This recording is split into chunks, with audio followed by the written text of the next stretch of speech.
everyone's really wanted me to do this, so I figured I'd give it a shot. It's not quite as intense as the last one, but here we go. I open a book and read aloud.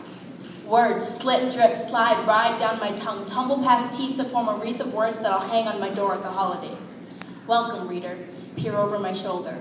Trip, stumble, tumble down into the thorny thicket of language. You hold up a sword to slash through the archaic and obsolete, but the pen is still mightier. It will beat out doubt as you scrawl down a dream, a lie, a cry calling for the world to change. And yes, the world will change, rearrange, bury you with beautiful true stories of past lives. Literature survives and thrives on the world's past lives. It regales us with tales of what is right and what is true, why freedom is terrifying and why it is up to you to choose your own path.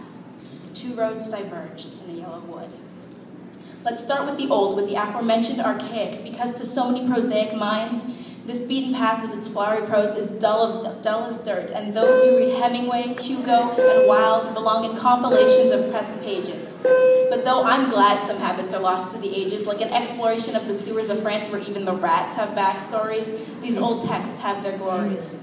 Their sprawling storylines and complex plots, the lessons learned and problems not so different from us. Because maybe these stories aren't so antiquated. Even though they're dated and seem sophisticated, they're still just stories, written by people. They are the foundation that modern creation is built upon. So let's leap ahead to the now and see how times have changed. Nowadays, we're all for dystopias, oppressed people who hope for utopia and we're delivered bitter truths in their morning coffee. We see corrupt government and environmental disaster, but what lasts in our minds is the adventure and romance. Fleeting thoughts of the future betray deep-rooted fear. We could be this way, but it isn't today, so we continue to cheer. And clearly Hollywood loves books because it looks like original ideas are disappearing. Enter the arenas of literature, all put to screen. Hogwarts, Mordor, and meet Miss Everdeen of District 12. Katniss draws her bow, and we applaud the show, although we know that for her to succeed, 23 kids have to die first. This is how literature's lessons are lost.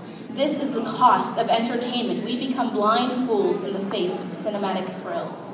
So turn off the screen and open a book, preferably John Green. I mean, look, he's got teens pondering the mysteries of the universe. Is the fault truly in our stars?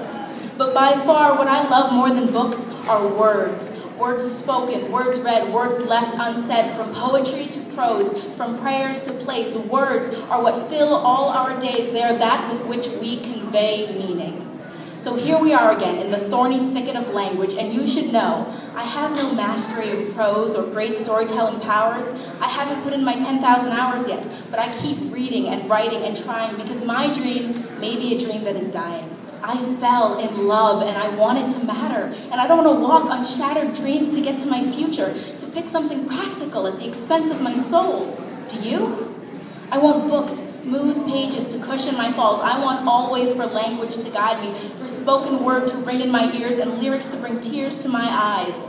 My love for words runs Grand Canyon deep. I fell in love the way you fall asleep, slowly and then all at once. This is me on words. Sounds like onwards, like ahead, what you keep your brain in which needs out, like up which needs down, like backwards needs forwards, 4 words, like a number, like a small and important sentence. What's a sentence with 4 words? I live for words. Thank you.